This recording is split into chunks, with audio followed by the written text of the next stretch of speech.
Joel 2:27. One West Hebrew Israelites love to abuse this text, and honestly, I never would have thought I would have to make a video on this text, but they don't understand it, so let's get into it. It says in the King James Version, "And ye shall know that I am in the midst of Israel, and that I am the Lord your God, and none else, and my people shall never be ashamed." So a simple reading of this text makes it clear that he is the God of Israel. There is no other that is their God. And yet for some reason, one Westers have completely misread this text, and they think it's saying that he is the God of Israel and not the God of anyone else.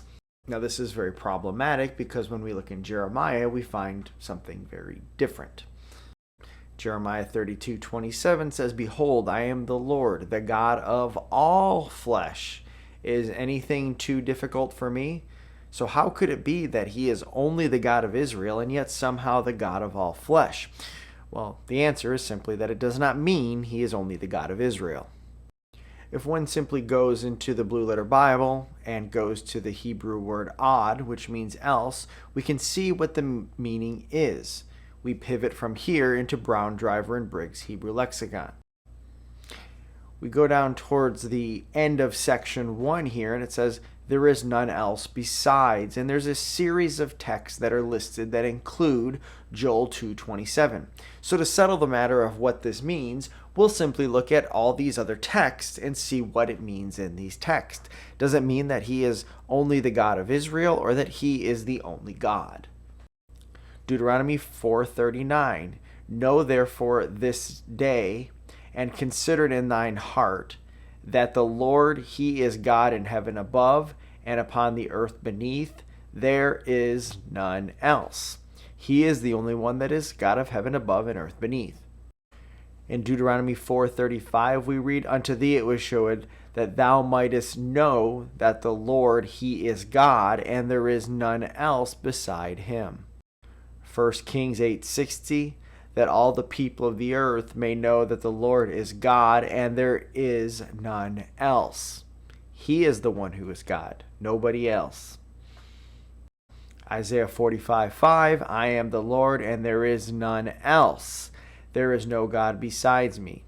There is no one else means only he is the Lord.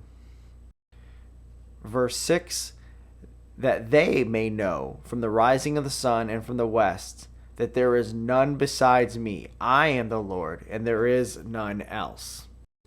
Verse 14, "Thus saith the Lord, the labor of Egypt and the merchandise of Ethiopia and of the Sabaeans, men of stature, shall come over unto thee, and they shall be thine. They shall come after thee. In chains they shall come over, and they shall fall down unto thee. They shall make supplication unto thee, saying, Surely God is in thee, and there is none else.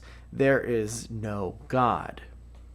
45:18, "For thus saith the Lord that created the heavens, God himself that formed the earth and made it. He hath established it. He created it not in vain. He formed it to be inhabited. I am the Lord, and there is none else." Verse 22, "Look unto me, and be ye saved, all the ends of the earth, for I am God, and there is none else." Verse 21, we'll drop down to the end here for the sake of time. "I am the Lord, and there is no God else beside me, a just God and a Savior, and there is none besides me." 46:9, "Remember the former things of old, for I am God, and there is none else. I am God, and there is none like me." We could keep going, but the meaning is abundantly clear. When God says that there is none else, it is not saying that there is not someone else he is not the God of. Rather, it's saying that he is the only God. So when it says, "I am the Lord your God, and there is none else," that means there is no other God.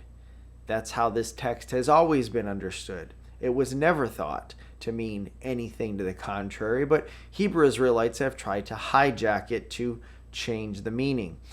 That's actually quite absurd when we think about it, because God has clearly been the God of others throughout history. Was he not the God of Abel? Was he not the God of Noah? He was.